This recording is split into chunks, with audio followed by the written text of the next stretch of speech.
President Bola Tinubu has written to the National Assembly seeking a 500 billion naira out of the 2022 supplementary budget for palliatives over the removal of fuel subsidy. We'll be analyzing what this means. And tonight, we'll be hearing from one of the stakeholders ahead of the governorship election in Kogi State. It seems it appears there is a tension, a political tension in the north-central state. We're finding out from the SDP governorship candidate tonight.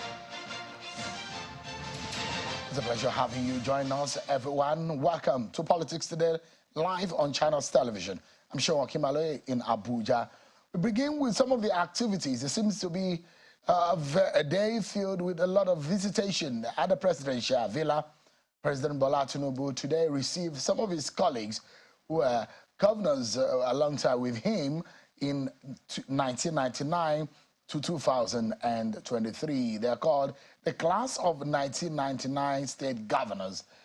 The governors met with him, and they've said that we meet with the president as a form of solidarity and also seeking to give him their own support in whatever manner possible. And one of their own, after that meeting, spoke, and it was a former governor of Edo State. We came to assure him that he has our full support and prayers for the bold steps he has started to take, for his initiatives, and also let him know that this is beyond party politics. We are not talking about the project Nigeria. Therefore, all hands must be on deck to give Mr. President the needed support and encouragement to foster a better country, a better nation. We also seize the opportunity to congratulate him as the new chairman of ECOWAS and assure him that we are with him, and anytime he wants to dig into the wealth of experience of these very prominent and well-founded members of class of 99, he should be rest assured that we'll continue to give him the necessary support. On this part, Mr. President assured us that it is his dream to see a better Nigeria. And he wants us to also let you know that the decisions that he has taken so far might be painful, but it's just like a childbirth. In order to celebrate a child, you must go through labor. Therefore, Nigerians should wait patiently and believe in him that he's going to come up with palliatives that will put a smile on the faces of every one of us in Nigeria. All right, that palliative that he mentioned, that part of the discussion they had is one of our major conversations tonight. 500 billion naira for palliatives. What about the 800 million US dollars that the Buhari government had a deal with the World Bank on this issue of palliatives? What about it? Bola Tinubu, is he seeking a loan? What, I mean, the request to the National Assembly, is he a loan or what? We'll be getting some expert opinion. But one of the visitation also, one of the meetings that the president had was with the acting chairman of the EFCC. The president met with Mr. Abdul Karim Shukol in his office. One of the early decisions that the president made was the suspension and the investigation on the former, the suspended chairman of the EFCC, Mr. Abdul Rashid Bawa. Mr. Shukol is being asked to stand in his stead pending the outcome of that investigation. Apart from that meeting, the president also met with the governor of Borno State, Professor Babagana Zulum, at the presidential villa. So our conversation tonight is two-pronged. One on the issue of subsidy. Now, if you are one of those who are feeling the pinch and the heat of the removal of subsidy, whether you're feeling it in the cost of food or transportation or the cost of fueling your pass my neighbor generator or your bigger generator or your car or your cars, then tonight you need to understand what the decision of the president and the thinking of the president is about this issue of fuel subsidy removal. I mean, what is his agenda generally? 500 billion naira Where is this money going to be coming from? So we're going to dissect all of that. Tonight, we have an expert in the studio that will be giving us insight into that. But first and foremost, let me bring you up to speed with some of your political roundup stories.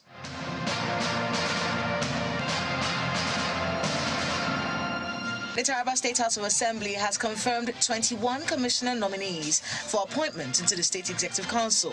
Speaking shortly after the screening and confirmation exercise at the State House of Assembly, the Deputy Speaker, Mr. Haman Adama Borkono, asked the Clerk of the House to communicate the confirmation of the nominees to the Governor. Though no commissioner nominee was screened out, Yoro Local Council, one of the 16 local government areas, was not represented on the list of nominees from the Governor. The former lawmaker representing Kogi West Senatorial District, Senator Smart Adeyemi, says he'll be appealing the judgment of the Federal High Court Abuja, which affirmed the primary election that produced Ahmed Ododo as a candidate of the All Progressives Congress for the governorship election slated to hold in Kogi State in November of 2023. Senator Smart Adeyemi had approached the Federal High Court seeking to nullify the governorship primary election of the All Progressives Congress APC held in the state on the grounds that it was not validly conducted. Delivering judgment, Justice James Omotosho held that Adeyemi did not prove his allegation that Ododo was not lawfully nominated by the APC and did not by any way of credible evidence establish his allegation. The court held that contrary to the position of the plaintiff, there was evidence that the primary election was validly held and monitored by the Independent National Electoral Commission (INEC). Speaking of INEC, the Independent National Electoral Commission in Adamawa State has held its post-election meeting to review the challenges encountered during the 2023 general elections in the state and recommend ways to improve future processes. The acting INEC resident electoral commissioner, Mr. Adamu Gugungri, urged stakeholders to be forthcoming and sincere in their submissions. He said the recommendations will be forwarded to the INEC headquarters for further collation. As far as we are concerned, it is for us to look into what we have done so far, to assess where we have achieved success and to amend where the needs arise. And finally, the Social Democratic Party is asking President Bola Tinubu to constitute a special panel of inquiry to investigate what it described as political terrorism and extrajudicial killings in Kogi State. The National Secretary of the party, Mr. Olu Agunloye, told a news conference in Abuja that the continued attacks on the opposition parties, especially the SDP governorship candidate, Mr. Murtala Ajaka, is increasing tension in the state. The party is therefore calling on the international community to take necessary action to prevent social disorder ahead of the forthcoming governorship election in the state. We are calling on all bastions of democracy and civil liberties, including international communities in Nigeria, to pay attention to the state-sponsored violence, extrajudicial killings, and unwarranted repressive measures in Kogi State.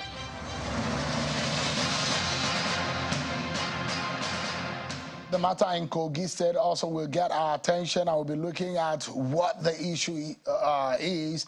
I mean, why the political tension just a few months before the election? One of the governorship candidates will be joining us on the program.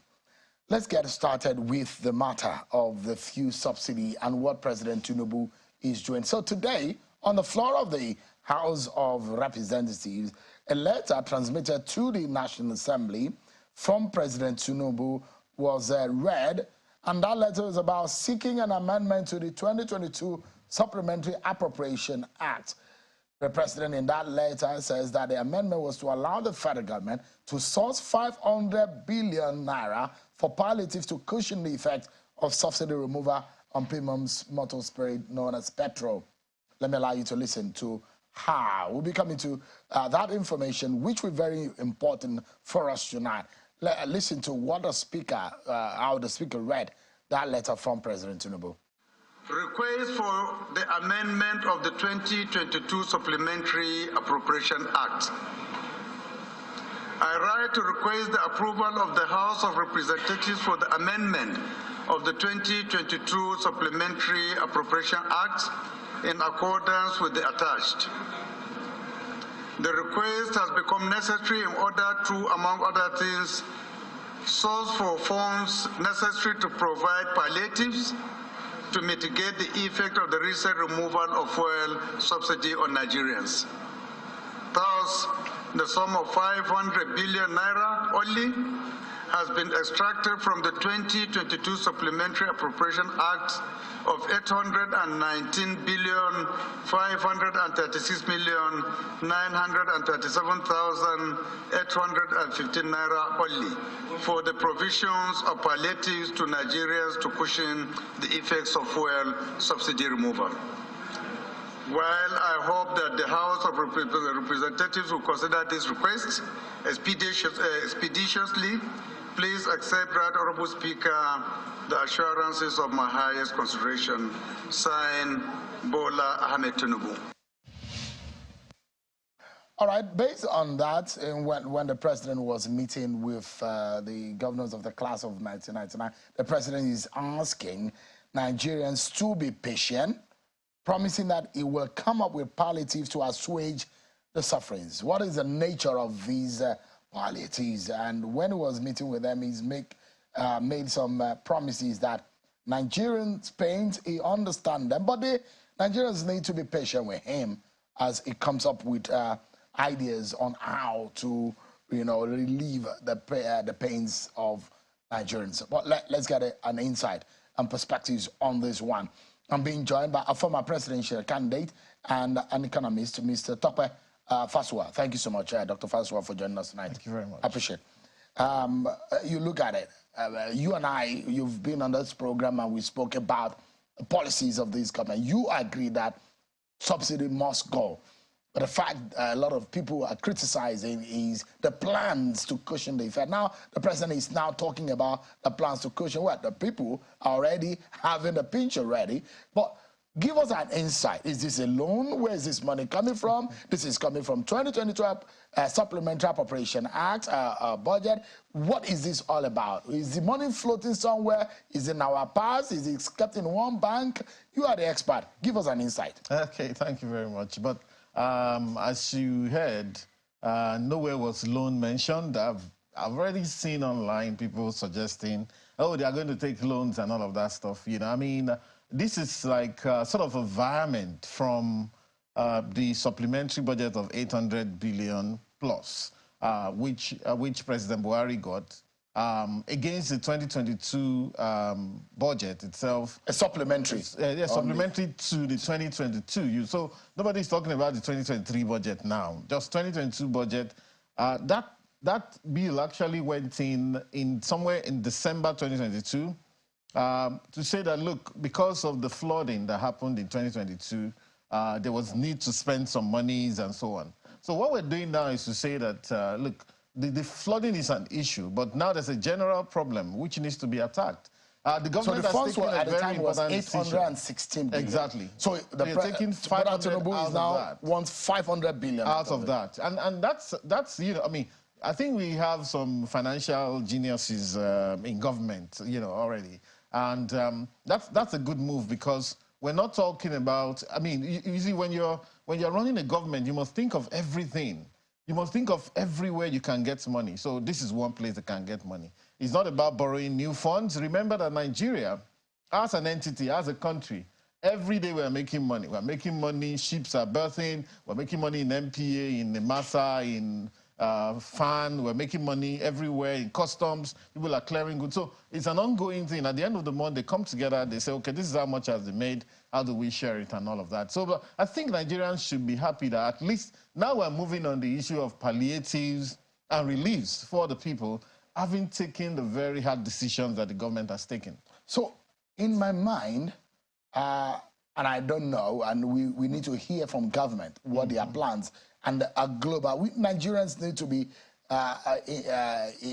giving an information on what the global plan is.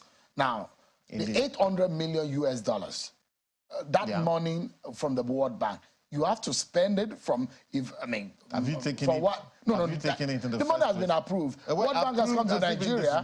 It has not been disbursed. Yeah, so the premise, just remember, the premise I'm saying is, from what I know about the World Bank, if they ask you to buy something with the money they are giving you, you must stick with what they want you to. Absolutely. So that money, they've stipulated what that money is going to be meant for. But I have a feeling, and you need to give us an insight, an expert opinion on this, that the 500 billion is what the president thinks he wants to spend the money on, other than what the World Bank $800 million is for? Well, do you think so? No. You cannot actually tell the mind of government for now, given the fact that it's an emerging story. So a lot of things are going to be clarified in a few days. The $800 million that was being worked on, and which, in fact, the World Bank said they had started working on this since 2021 or sometime that far, has been approved, perhaps not disbursed. And, you know, it doesn't mean that by all means we must take that money. If the new government says that, look, we don't believe in the purpose of this money, for example, that money is actually meant to be shared to people. There are some lawyers, in cash. Like Mr. Fallon has said, yes, that money cannot be a loan. It has to be a grant. Indeed, but, so that controversy but it is a loan. There. Indeed, I think it's a loan. Initially, we thought it was a grant. Yeah, but based on our laws and the body of our laws, it says Nigeria cannot get a loan for that kind of purpose. Which it shares to people. Invariably, but, you know, in international finance, you also have to be careful. The point is, if you look at the hierarchy in international finance, the way they've done it is that organizations like World Bank, IMF, they get paid first.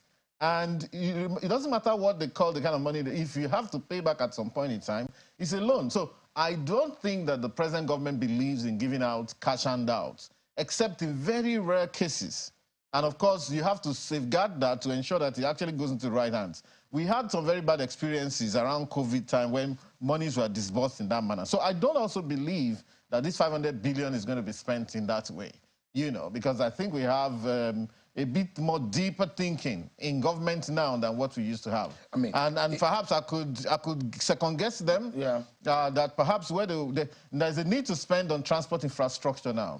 To reduce the cost of transportation for many people. There's a need to begin to target where the inflation is coming from. For example, helping the farmers in order to reduce inflation. Okay, there's a need perhaps for them to begin to prepare for paying maybe higher salaries for the civil servants. So there are many ways you can spend that money, all right? Not necessarily just saying, oh, we've given the money out to some people. If you give money out, that's inflationary money. Let me for example, and increase inflation all the same. Let's tickle the fancy of our viewers tonight, especially those who are government workers. And there are suggestions as to, people are already suggesting, the figure, the minimum wage should be raised to from the 30,000. So you imagine, for example, the wage bill of government will go up. Yeah. Should there be a jack in the minimum wage? Yeah. So this could be, this 500 billion could be also a package.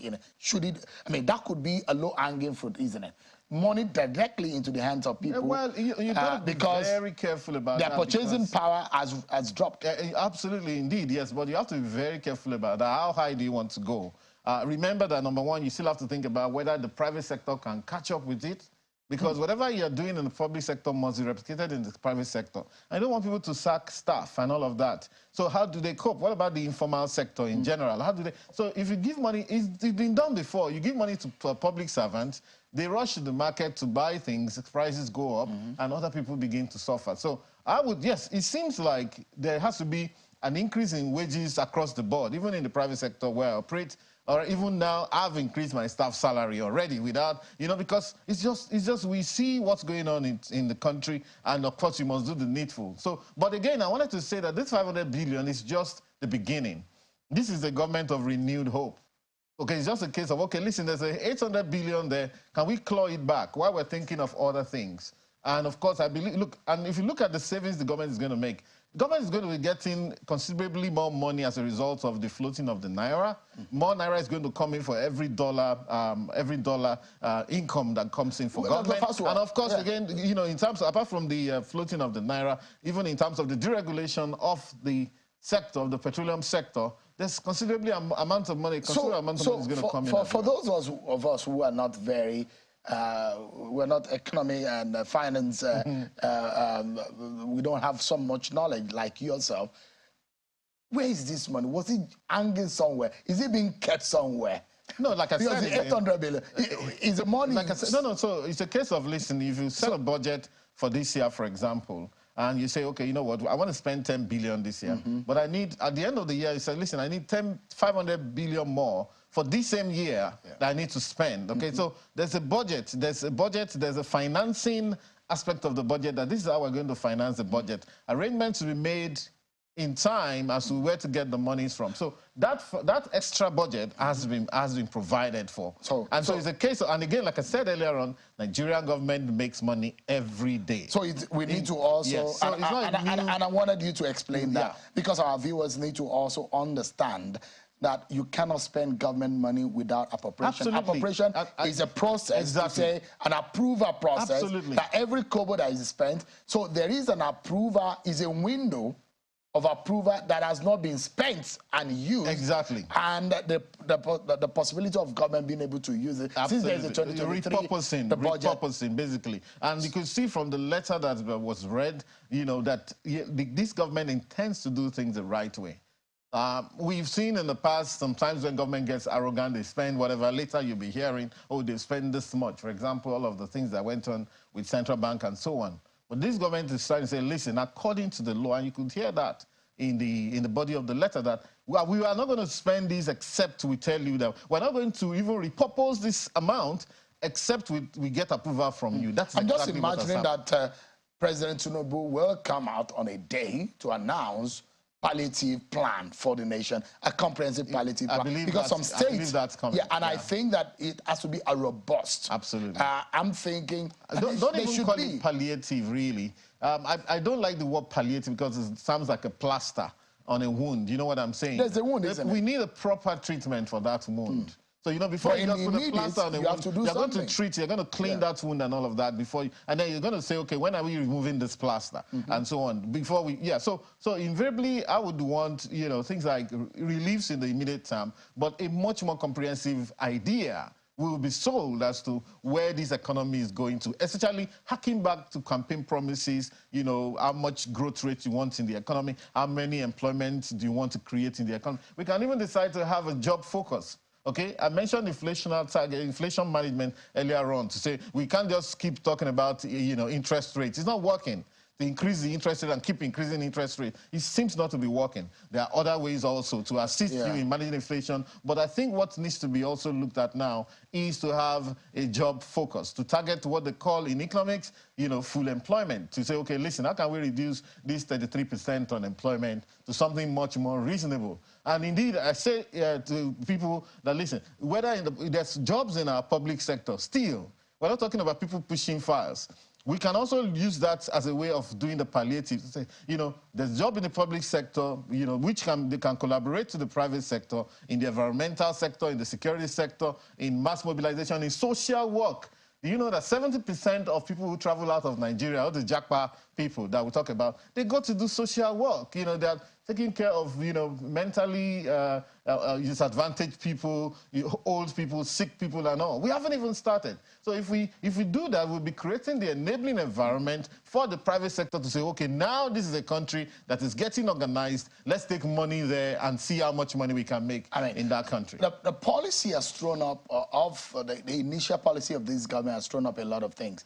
And it looked to me that the very relaxed and the very gentle Naira nature, that guy looks like, to me now, that the Naira, I'm referring to the Naira, as though he's a person now. It looks to me that he's been thrown into a clubhouse and the guy is dancing the way, because the Naira keeps going up and down these days. And you look at it, there are a lot of things that this government needs to fix in the immediate.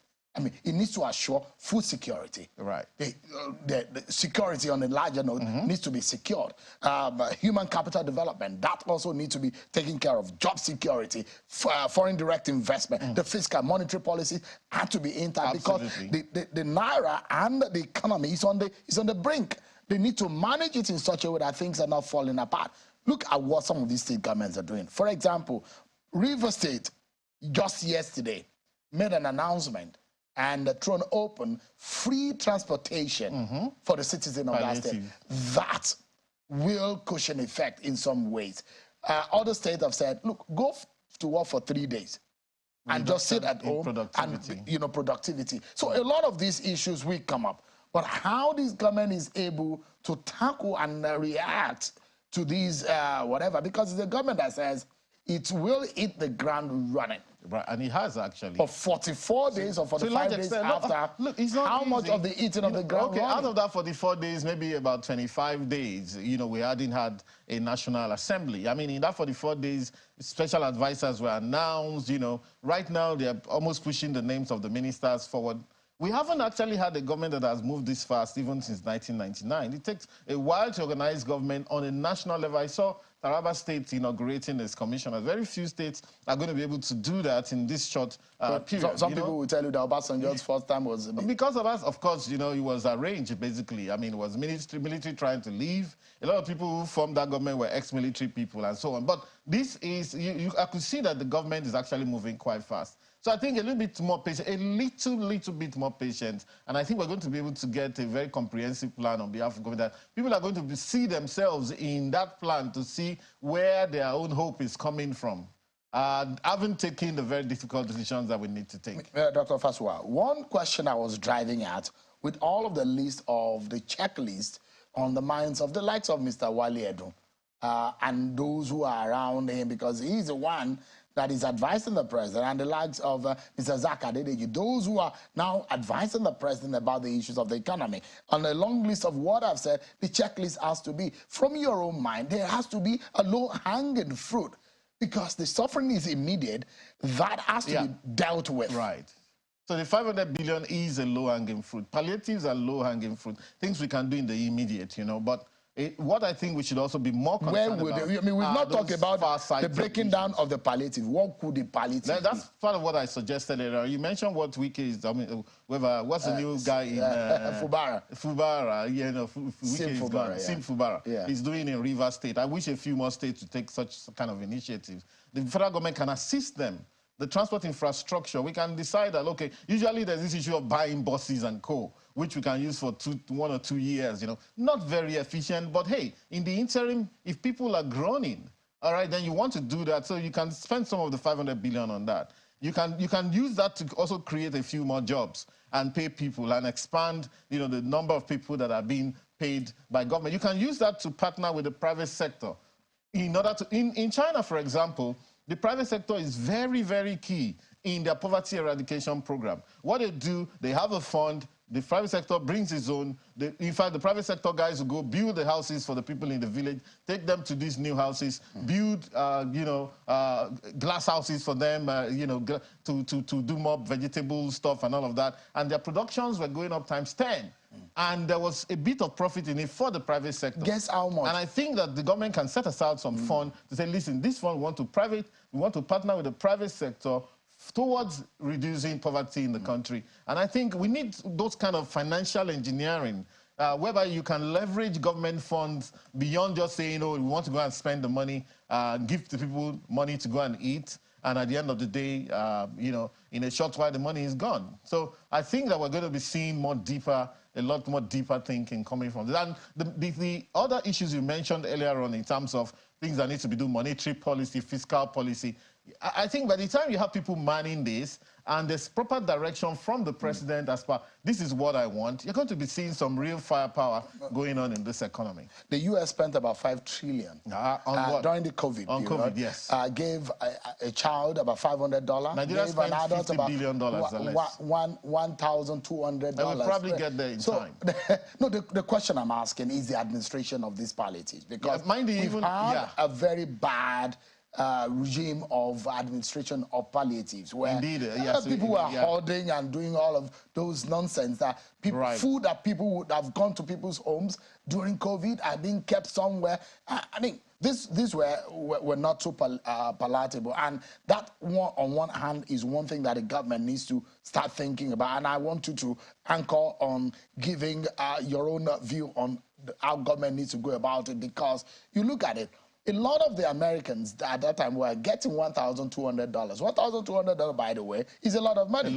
If you're just sleeping and waking up and feeding, some are still on that. With $100, you will fill your house with a lot of food. Now, a lot of them actually stopped working. They stopped working. So it affected productivity also in the U.S. So from your own point of view, how can the government approach this? Because don't forget, there's the federal government, there's the state government, there is a local government. all the thinking has been on the metropolis, on the big cities. So great What stuff. about the people? Great stuff. In the local area. I always say that the next spurt of growth in this country will come from the rural areas, which needs to be relinked with the rest of the country, where all of the agricultural production is. We just basically, sometimes I look at the arrogance with which we sit in the cities and expect the farmers to bring the food. We don't care. You know, we expect them to bring the food and we theorize and say all sorts of things without actually helping this. So you have said it right. Now, I think that one of the things the government may do is to say, listen, rather than us giving this money to, let's say, poor people in urban areas and other places and so on, why don't we give the money to farmers to make their lives a bit easier for them to produce? Why can't we see how they can produce much more? Free seedlings, for example. Less expensive fertilizers. Yes, and things like that. Tractors so that then, of course, indeed, you know, the problem we have now is inflation. Food inflation, 24.82% last month, which is the key driver of inflation at 22.41%. You know, so we need to do something about that. So ingenious ways. Now, so it's difficult to rush.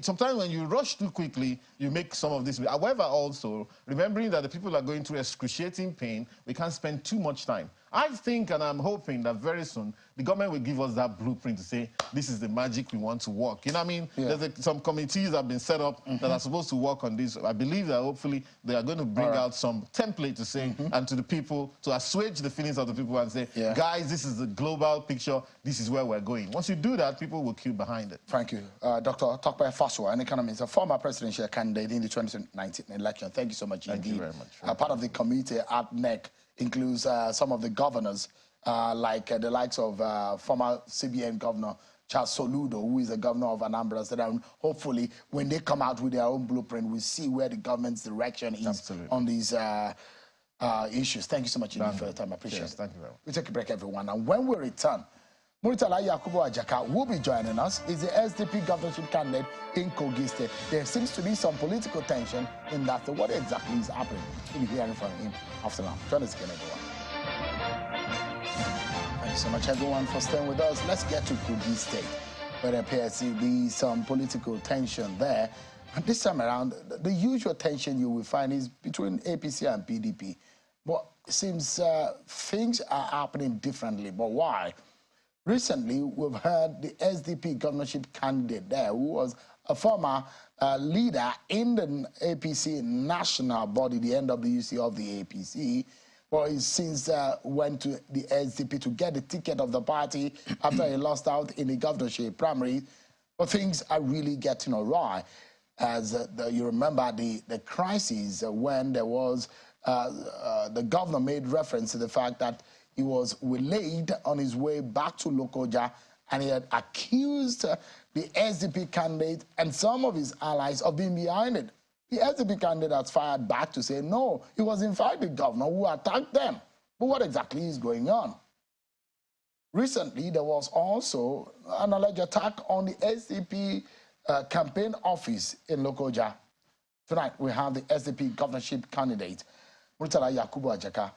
Thank you so much indeed for joining us. Thank you, Mr. Sean. Point of correction, I didn't lose out in the APC primary. When that happened? But you did not win. I was not allowed to participate in the primary. Well, the governor procured a state high court order restraining me from participating in that primary on the ground that I have been suspended by my ward. So please correct that. Yeah, but I mean, the fact remains that you did not win.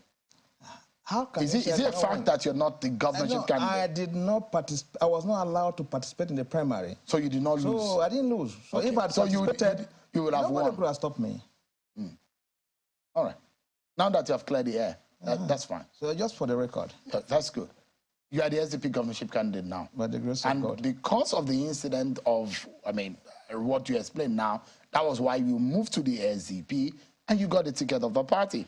But since then, what has been happening? Because you have alleged that there are people who are after your life, after your candidate. Is it that you are that popular? I am. Let me give you the background. You see, immediately after the primary, where I was excluded on the ground of a court order, I made a case before the former president of the situation in the APC. in Kogi State, and a threat to my life. And he asked me to put it in writing, which I did. And I equally write the then IG. Because Bello have threatened to kill me.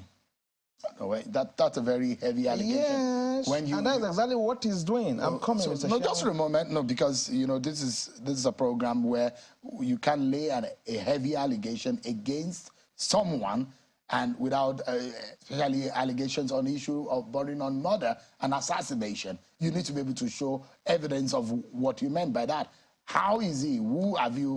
What exactly do you mean by that? My petition before the former president, before the IG, before the NSA, they are there. And since I moved from the APC to the SDP, it has been attack upon attack. Who are those attacking you? Of course, you know. I don't know. I'm asking you. It's the governor and his agents. I mean, when you are mentioning the governor, are you running against the governor? He's not on the ballot, is he? That is the issue.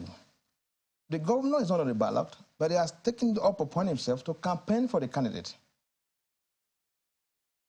You should allow us to compete. Is it a crime to campaign for the candidate of your party? I'm not saying it's a crime. What I'm saying is you should allow everybody to compete. Let us tell the people of the state what we all can do for them and let them make their choice. But in the case of this one, the governor does not allow anybody to move.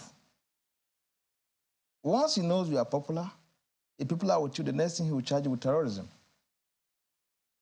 And he has his history. If you remember, in 2019, Natasha contested. She suffered the same fate. Attacked her, burnt down her campaign office. The same to Senator Dino.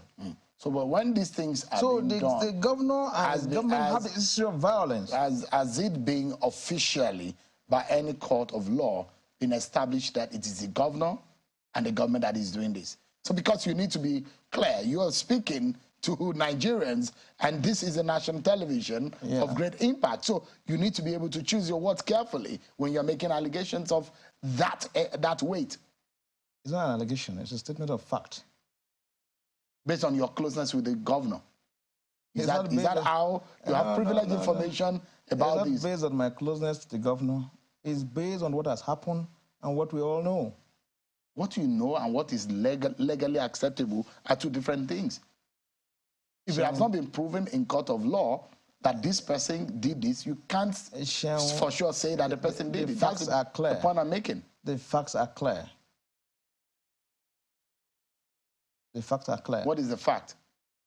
That his agents are the one attacking people in Kogi State. And have you been able to identify these agents? Of course. Okay, I'll give you an example. The people that came to attack the party office in Lokoja about 3 days ago, one of them is SSA. In spite of our complaint to the police, up to now, they have not arrested any of them. Did you see the person? Of course. Of course. You see, let me tell you, if you see violence happening in a state and nobody is arrested, you should know the state government is part of it. So let me put this to you. Now, you were very close to the governor. True or false? That's true. When did you guys start to fall out? Like I said, like you know, we're close because we're in the same party. And we are supposed to be on the same page on party issues. And it is expected of him as the leader of the party to make the primary open to all. Let the most acceptable take the day. But the governor does not allow a free and fair process. So it was the primaries that made you guys to fall out? Exactly. When you were, is it true that the governor backed you in emerging as an official of the party? As what? Come again? As an official of the NWC of the APC. Is it true that the governor made you, of course, gave you that slot? Every nominee of the state where there are governors must have the endorsement of the governor. And that is exactly what he did. So it's true he was the one who gave you that slot? He endorsed my nomination. So when you were saying things about him, because I'll allow you to listen to the Commissioner of Information and what he said and communication in Kogi State, because it will be a one-sided story if you're making these allegations and they have actually rebutted what you said. Take a listen to Kingsley Fanwo on what he said about the situation in respect of the SDP and the state of security in Kogi State. Take a listen to it. Kingsley Fanwo. The question you need to ask the SDP fans of the late Kabir Bala is, what is their interest in the criminal enterprise of the late crime lord? Was there a pact between them and the late notorious leader to assassinate members of other parties? We are patiently waiting for law enforcement agents to unravel the mystery by inviting those making unguarded, reckless statements without minding the opprobrium of being associated with a serial killer. What's your response to that?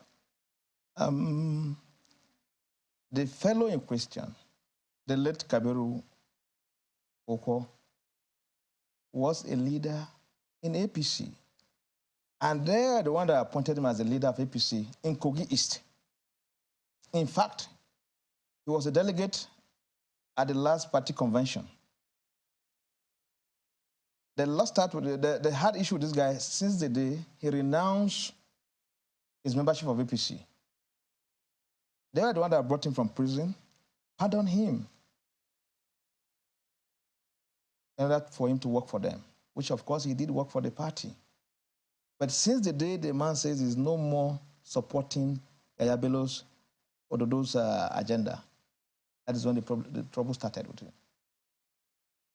But before they killed him, when he was in APC, they never accused him to be a terrorist and a kidnapper. But trouble started the day he said no, he's not going to support Dodo. Now, have you the new the police in Kogi State at the moment? Have you made with recent events? Have you met with the Commissioner of Police with the recent event that happened in Kogi State? Of course. And what is the response? The chairman have written to them. We've not really had anything from them up to now. Why do you think that you are in the line of fire? Because I'm popular, and then my people love me. That's why they're after me. I mean, they are saying on their own side that you don't even have a chance in this election.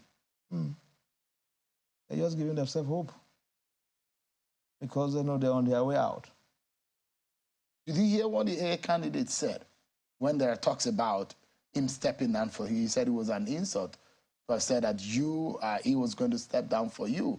And this is being attributed to say, look, there is not even a unison within your own senatorial district as to your candidacy and whether there is an endorsement from your own people that you said are supporting you.